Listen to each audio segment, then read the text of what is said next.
G'day, how you going? I'm Ianapolis, your acrylic guru from Australia. Welcome to my video. Today I'm going to show you beginners how to do realistic reflections. Reflections that look like a photo and reflections I know you can do. I have a picture here sent in by Eugene Konetsov, and I'm going to be showing you that picture and at the same time showing you on the canvas how to produce that picture. So get on over here and get right into it. So here's the photo from Eugene Konetsov. Now, you might be looking at that as a beginning and think, well, that's out of my league. It's not out of your league. I'm going to show you how to do these reflections on my canvas, and I'll keep coming back to this to show you how it happens and why it happens, and then in the end you'll realize, you know what, I can do it. So you have your canvas, whether it's that picture layout or something similar. You've got your horizon line, you have your water bottom half, the sky top half, and the land mass mid-ground in the middle. So pretty much draw it out. So I will draw this out roughly. I might have a slight mountain in there, I might not. And then we have our trees. Let's just say clumps of trees here, whatever way you want your tree. So I'm using that reference picture just as a reference. I'm not going to copy it exactly. Now the water reflections is what this video is all about. That'll happen as the top happens. We don't have to try and do it all at the same time. Now I've got craft white and retarder. The retarder is going to slow down the soft bodied craft white, titanium white paint, just so as I can prime a layer over the sky half so I can get my skies to blend the way the oil artists do. Now I don't want this in where I'm going to detail, which is the trees, okay? So I just want to put this where the sky will be. Now watch how this putter on a brush is putting this on there. It's quite thick, glumpy, all uneven, bits and bobs all over the place, but that's okay. We're working with acrylic paints. I've developed this idea quite a few years ago, and I'm going to show you how to do it. So there you go. But now you come to the tip of my putter on a brush and you stroke it left and right like a pure gentleman. And it's brushed down to a thinner, even layer, ready to put our skies on. You don't want this too thick at the end before you put your colours on there. Now the next simple step is to create your sky colour. I'm going for cerulean blue. Now I'm going to show you as a beginner how to do a more realistic sky, okay? I've got cerulean blue, I've got some grey there, just a mid-tone. And I've got some permanent alizarin here. I'm only going to use a little bit of that. And the best way to get a good sky, start at the top with your putting on method and let it come down lighter at the horizon line. I mean, the horizon line's here, but our sky horizon line's up here, don't forget. So let's get that all the way down. So what you pretty much got for a simple sky, but a realistic looking sky, I'm crisscrossing this to get it blended everywhere and pushed everywhere, is the top half of it is a lot darker than the lower half of it. Now I'm going to stroke that left and right like another pure gentleman walking into the bar. Okay. I crisscross like that just to get any lines out of there. Okay, now we're going to start making that simple sky more realistic. So you got your grey down here. I've cleaned my putter on a brush. If you want this putter on a brush and the brush I'm going to use to blend clouds in this video, you message me on Facebook, links in the description below. And I'm going to grab a little bit of this now and just gingerly add this to this grey until you get that, I call it polluted, like a polluted colour. Mainly in the evening time of the sky, about a couple of hours before it's going dark, you notice this colour on the horizon. And we pretty much come across the bottom of our sky, probably no more than a third up of your sky area. Your sky footprint, there's the sky footprint. I don't want to come too much higher than a third. Okay, so I'm going to get this pushed in. It's blending with that blue as well. All that retarder and craft paint underneath is helping everything happen. And now I want to just stroke that hard line out of it like so, and stroke it left and right again, just so we've got that looking quite realistic. You can also, if you feel, oh, it's a bit heavy, don't worry, pick up some of that craft paint again that you got. Watch this, I'll just lighten some of that if you feel it's too heavy. I'm feeling that was a little bit too heavy, but it's all an exercise you can learn, and there you go. And when it dries, you'll see this. stroking it left and right with the tip of my brush. There's no paint on the tip of my brush. That's why I'm putting no grey up there. If I started laying the brush down, it'll start picking up the paint. See there? See the procedure, what's happening? Understand how a brush works. Back down here, simple sky, simple procedure. Couple of blending brushes and a fan brush. Hog bristle, quite a sturdy haired one there. That's gonna map on the cloud, and these brushes are simply gonna blend it along with a towel, kitchen towel to wipe it. And I've also got some grey there if I want a little bit of grey underneath me clouds. So we're gonna simply grab our fan brush, anything you want to put and stamp a cloud on the sky with. Now, because this is a horizon, these clouds are going to be distant. I like to put these lower in the sky, come across. I like to keep them lineal, and they're going to mix with that purpley grey colour. So I'll get one here, just lightly stamping it on, okay? Give it a bit of a tail. Grab a blending brush and see the top half of that cloud. Leave that there and only blend the bottom half. So I'm going to get my brush, tap it, smear it, drag it, and I want that to come right down. That can come all the way down. Look at that. If you wanted to, you can even make distant rain by going like that, but I don't want distant rain. I want a beautiful distant cloud on my horizon line. Drag the tail out. Look at that. Keep that top sharp. And for one more simple horizon cloud, you can put just something in front of it. Watch this, nice and bright. And you can probably come a little bit higher up here. There we go. That's our horizon clouds. Same again, I'm gonna leave the top of that there. So I'm getting my brush on its edge, pulling it down and dragging it in front of that other one with a bit of a tail. There we go, see what happened? A little bit of a drag there. Beautiful, it's adding distance between these clouds. I'm touching the top a little bit, but I want to drag this down like that. Pull it and play with it. There's our distant horizon clouds. Now we'll just put something simple and fluffy in the sky above. So I probably can go something not so big here. Now with these above clouds, I like to have the bottoms bummed out, which means they're tight, opposite to this way. And we'll probably put something nice and fluffy here. Now you just make a cloud. Look what I'm doing with this fan brush, twisting it around, just fumbling, flopping and doing whatever. And I might want to bring this one right off the sky there. It's out of your peripheral vision. Let's just blend those and see what they're going to do. Now look at them, they look a bit funny because they're not blended, but when you blend them, here we go again. We're going to keep the bum on that, drag it a little bit like so. Oh, lovely. Now we get the top. Dancing the corner of this brush, twisting it, making turmoil, getting the top blended away. There's bits of solid bits and dull bits there. Bang. That'll do for that cloud. And this one here, we'll get his bum about there and maybe here.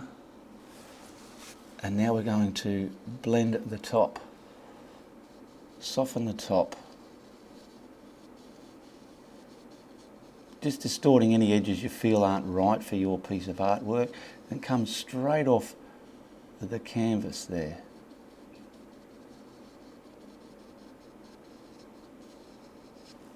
And in a corner here, so as you're not overdoing it, you could probably put some high cirrus. These are those, just like this. They're those, I call them gap fillers, but they have no hard edge on them at all. You just sort of do that and then soften the edge so it just looks like cotton, fluffy white candy floating in the sky. They're high cirrus clouds. Just something like that, and they create more realism into your sky. Now see the clouds here? We can put some weather in them. By grabbing some of that grey, you can put a little bit of this already mixed bit into it, not too much though, you don't want it to clash with the polluted horizon. And you just get a smaller brush, like I've got here, say this one here, and concentrate on the bottom. So I want to get the bottom, so you don't want it to clash with this colour, so that's why I've got more grey in this one here.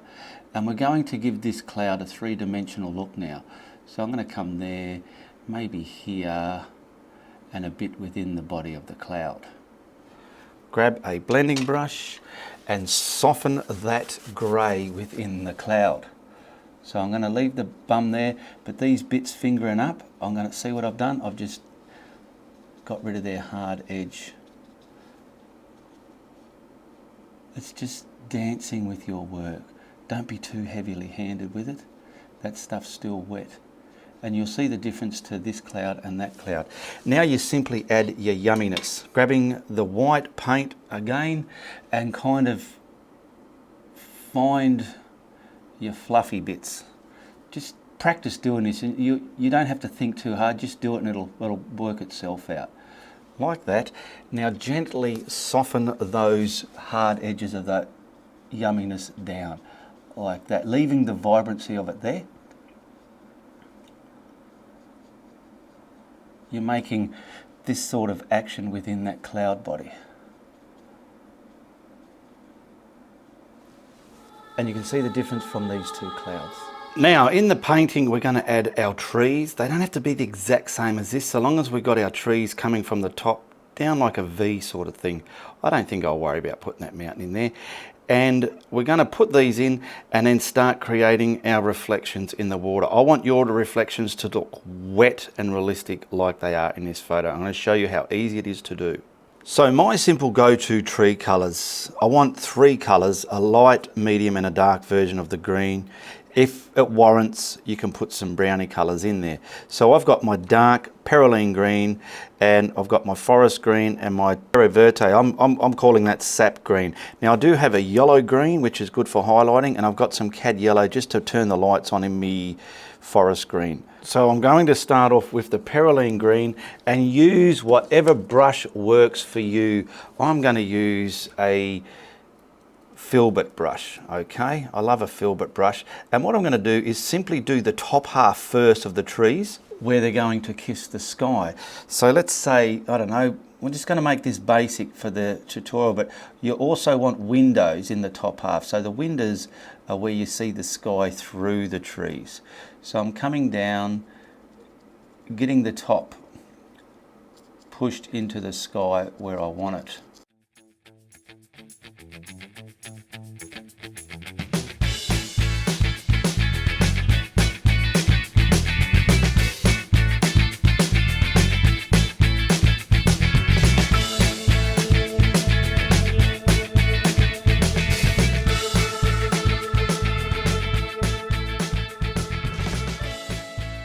Okay, we've got that mapped in, leaving bits of windows down here. You don't want it solid right to the open part of the canopy. And just brush stroke that down to your horizon line like that. Now the bottom half of my canvas is dry. Remember, there's nothing on there. So I just want to prime that up with the craft paint that I use for the sky, but there's no retarder in this. This is just so as the colours will shine in their beautiful glory. And I just want to get this put on, at least up to there. I could have put this on before I did those trees, but that's okay.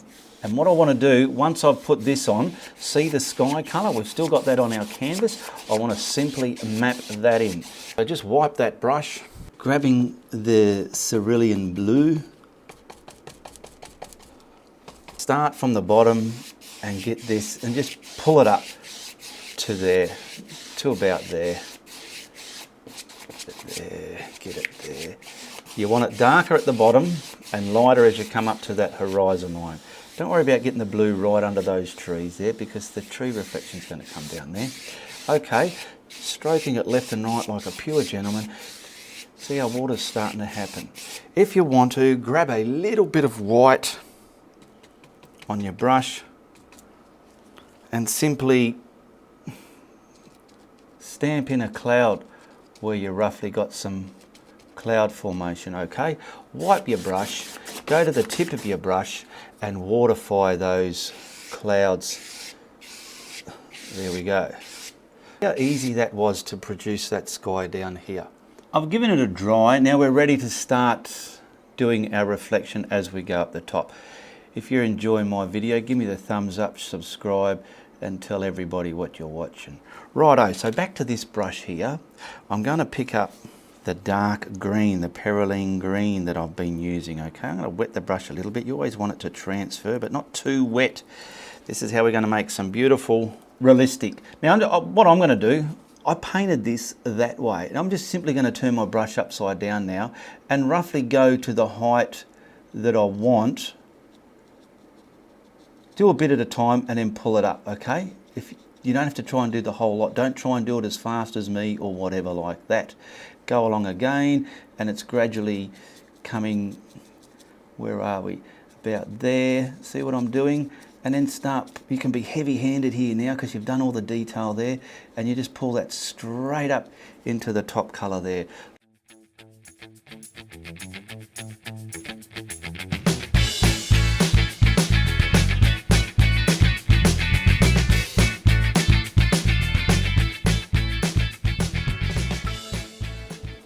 Now we dry that. Now we're going to start detailing those trees. Now remember your sky colours, keep them, so stick around. Now this is going to be the green, but see it's too dark against that, you're not going to see it, so that's why I said I want my cadmium yellow, just to turn the lights on in this one here. And I'm pretty much going to come from this side and come that way, and then that side I'll come that way. So I'm going to worry about just doing the top half first, then I'll go to the bottom. Now see how we got dark there? Do not leave dark on the top edge of this. It's important to get this above that and then bring it down into your darks. Okay, just like that. And make up your canopies however you want. Getting up in there. When you leave the darks on the edge of rocks or trees or something, you can just see that, yeah, something's not quite right. So here we go here. Now I'm going to just simply start doing this simple basic tree shape like this, leaving some darks in there. Now when I get to my horizon line there, I want to leave a considerable amount of dark. I'll show you what I mean, just like that.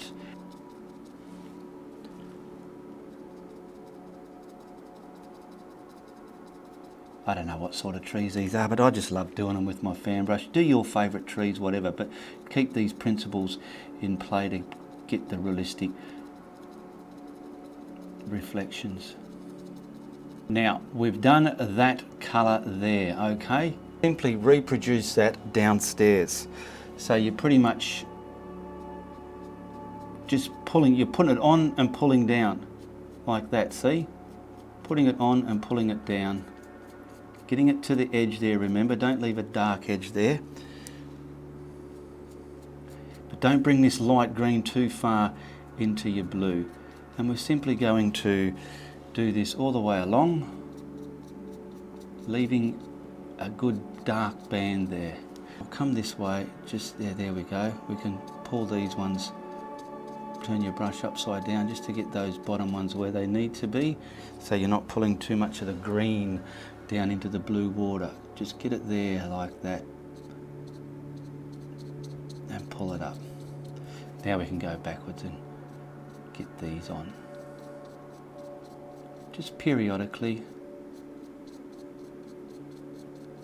And I'm going to do the same to the other side.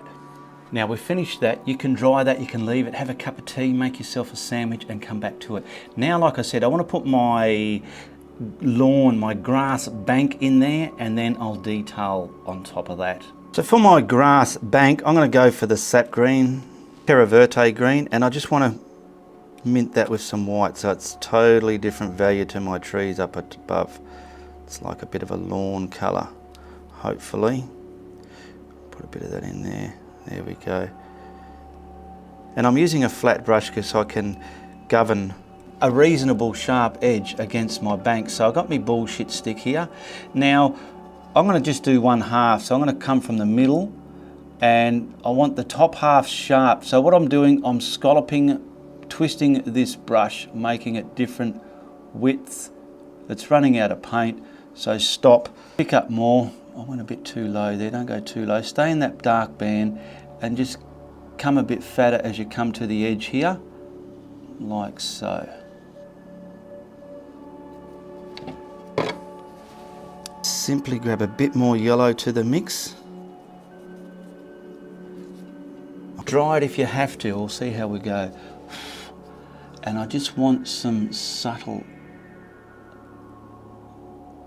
highlights here of lawn, because they've got a beautiful caretaker here. He's got a ride-on lawnmower, and he rides all across from one side to the other.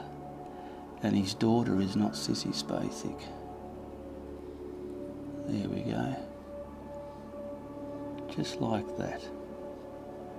I've just grabbed some burnt umber and white mixed together, and I just want to put some from about here. Little trunks. The bottoms of them are different levels. Some close together. Now, the trick is with these as well. Get some over here in the lawn and coming up as well. So they don't just look like a row of trees out there. Something that'll get you some nice tiny little trunks like that, and they just make for more realism. And having the trunks of some of them on the lawn, it gives it perspective. Little bits together like that. See what I like to do? Now I'm grabbing that colour again. I've added a little bit darker. I'm coming upside down because see where the grass is meeting the water? We want a bit of dirt and sand there. So I'm coming upside down, keeping it sharp against the water, and then just let it flurry up into the lawn wherever it wants to go. I'm using this little dagger brush because it's sharp like a knife, and I can create a nice steady firm line where I want it, because that's what I want in my painting. Now see the half where this meets the grass? Grab some of your perylene green, that really dark green that you had, and we're just going to, I'll do a little bit so you'll see what I mean. Right against the edge here, just little bits, watch. A little bit there, nice and fine. You don't want a big even dark line there. And with this you can even get some shadows. The trees that are on the lawn, you can probably base some kind of shadow there if you want. Maybe I should have done that, maybe I shouldn't. I'll have a look in the monitor and see what I think. I'm happy with that. You're getting bits of shadow in your lawn there that looks realistic. So some of the canopies shadowing on the lawn there as well. I'm just hovering, barely kissing the canvas here. And some bits of it can, in the brown, can sort of scoot out as well. There we go. All right, we've done that. I wanted that there. One side doesn't have it, one side does have it. So you can get an idea whether you'd like to do those sort of ideas in your painting or not. Now we're going to highlight these trees using the forest green that we had here, and simply putting our cadmium yellow into that, getting it a lot more brighter. So I'll start from, because this side has an island, I'm going to make it look like that is going way past and this is coming in front of it. So that's how I'm going to make it look. So we'll pretty much get these up on the top again, and then gingerly start folding them into your painting. So here we go.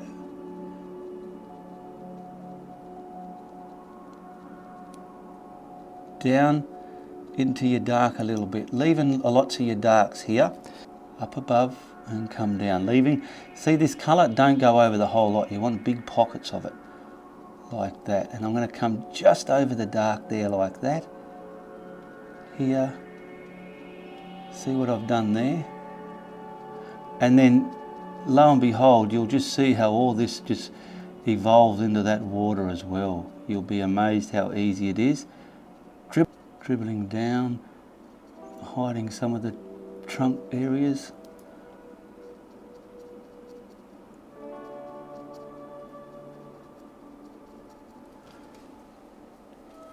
Now that one's just stuck at the back there. This one's going to come in front of it.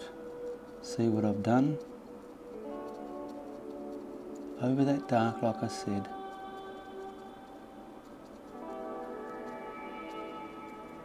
I've just wet my brush. Look how better that's stamping on. Isn't that amazing? I get too lazy to keep wetting my brush. And look at the beautiful detail you get.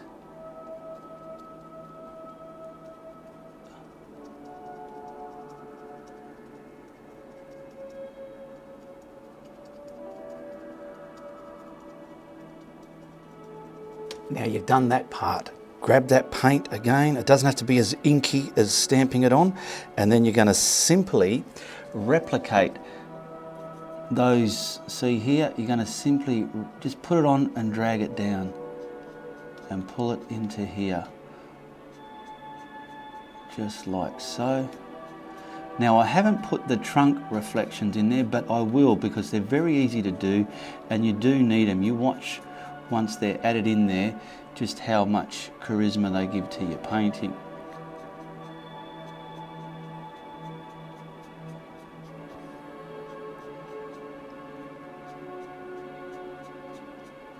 I'm just going random here and there where I think it is.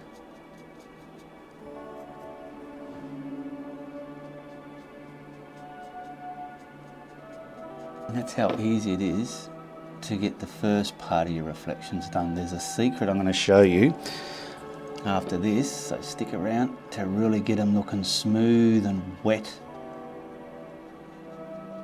So before I do the other side, I'm going to quickly get the trunks in. I've got the paint on the brush, but very dry type, so I can get, I did one there and it was a bit too hard.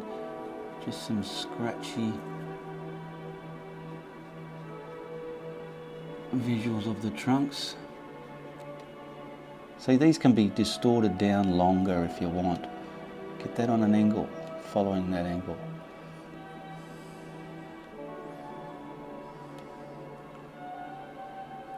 I'm deliberately in this side getting a few just trunks on their own, but I want them like, here, I'll put this one on an angle.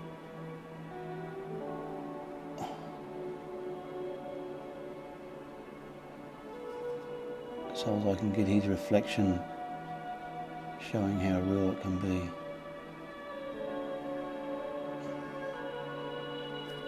You can get caught out doing weird stuff on yourself. Just getting along this side completed before I can start doing the realistic part in the water to show you the real magic that you might have been missing out on all these years of painting.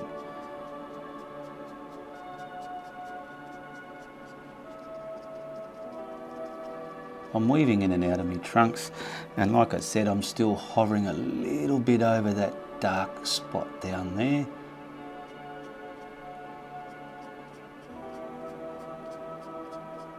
I've just added some more yellow into that, but what I did, see I got yellow green in the yellow, because the yellow green has the brown tinge to it, so it's important to get used to that colour if you don't have it. Okay, we're going to highlight this now. In front of there, like I said. Now just probably highlight 30% of all that tree area there, not the whole lot of it. Find your clumps where you feel light might be hitting, dribble some of it over the darker area, just 30% of it, about 30, 35. You can probably go 34.7% maybe. Just depends how accurate you want to be. But see, I'm trying to feel where light's skimming across these tree canopies here. A bit there and a little bit there and a bit coming over there like that.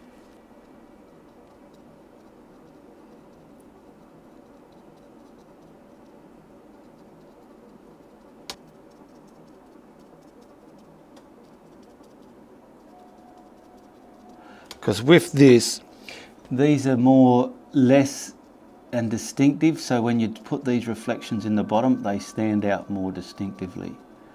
A dollop here, a blobby dollop there of this yellowy more colour one, a bit there.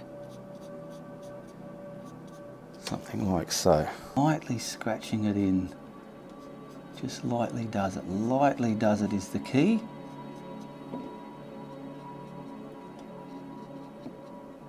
And I'm simply just finishing this side here.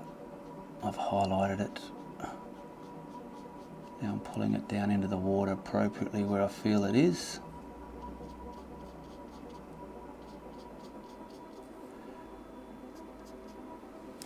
So this is where the realistic stuff comes into play now. You got your sky colour and the tree colour. We're going to splice those two together. So I'll start with my sky colour, and I'm going to use a flat brush and get the edge, because I want the edge up there to be able to do lines like that. So grab your bullshit stick and simply, I'll start from here, get the blue and start splicing it into the green. And I want to just, yeah, see all the green? You just gently come from the blue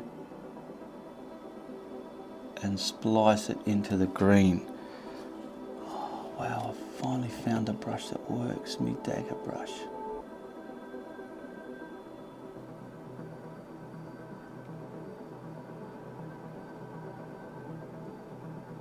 Don't overdo it. Try and work out, look at a reference if it's got these in there, and you'll get the gist of what's going on and how you can get that going on in your painting. Look how fine you've got to be.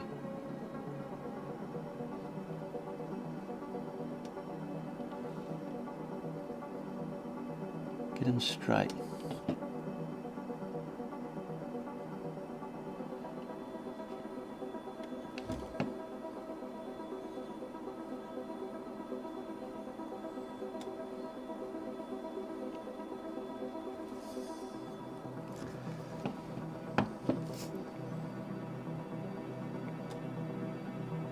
I'm tilting my brush on my bullshit stick to get the different heights. See, I'm up here. Now I'm tilting it down, coming down here. Tilting it there to get in the middle there. It's just precision you can get with your bullshit stick. That's why I call it a bullshit stick, because it just does bullshittingly good behaviours for you in your art journey. It's unbelievably unbelievable. Okay, wash your brush. You've done the sky colour dribbling into the green. Now we're going to grab the green colour and dribble into the water. So probably grab the medium base of that green that you had. Grab your bullshit stick again and come from the green, where are we, and watch this, and then we'll start getting this spliced into the water.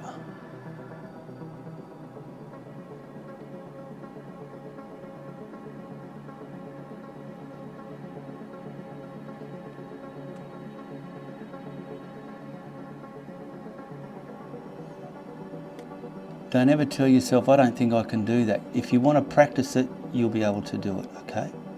That's how easy it is.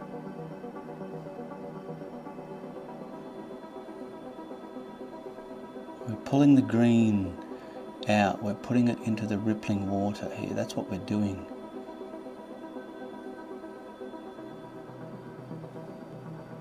Come from the green.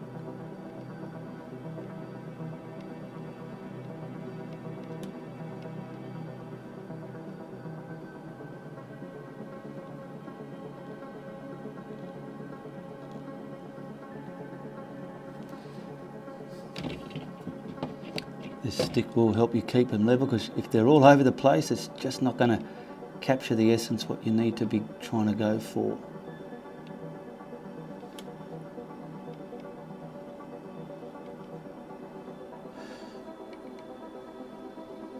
The more you practice this, my goodness, you'll do way better than what I'm doing right here now. You really will. I've known of this, I just haven't done it a lot. I've got so many things on my mind that I'm trying to teach everybody. But today I just wanted to come forward and just say, listen, you can do this. And you go backwards and forwards, getting the blue into the green into the blue, working it out so as you're getting wetness in your reflections there. Don't stop on your trees. Look what we did in the water. To get it convincing, you've got this lighter shade of white, so you want to get that tinkering into the blue as well. Don't overdo it, but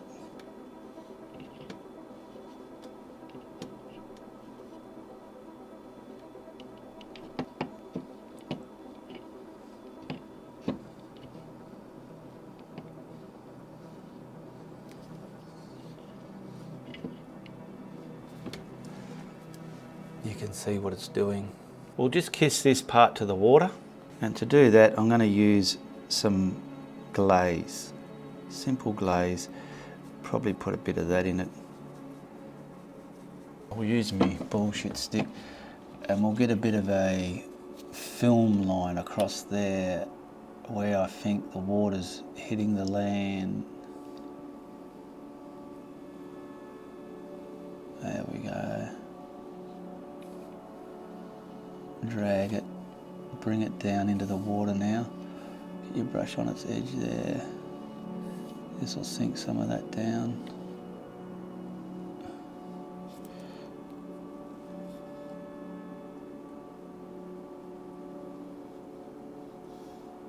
Doing it straight. That's it. I'll just sign this little piece of artwork here, and I want to thank everybody who supports my content, whether you're a member of my YouTube channel, and if you want to be a member, hit the join tab below if you're watching on desktop, and my patrons who support me every month. Thank you very much for that. Become a member of my art group, links in the description below, Ianapolis Art Network. There we go, we've got some realistic reflections that I know you can do. Study this video, look at photos and see how they're working and how you can incorporate it into your art. Because whether you're a beginner or an advanced beginner, I know you can do it. Well, I hope you learnt something along the way in this video, and if you did, be sure to comment below. Check out my other video and tell your friends if you like what I'm doing, but if you don't, you tell everybody. Goodbye, good luck, and good on ya.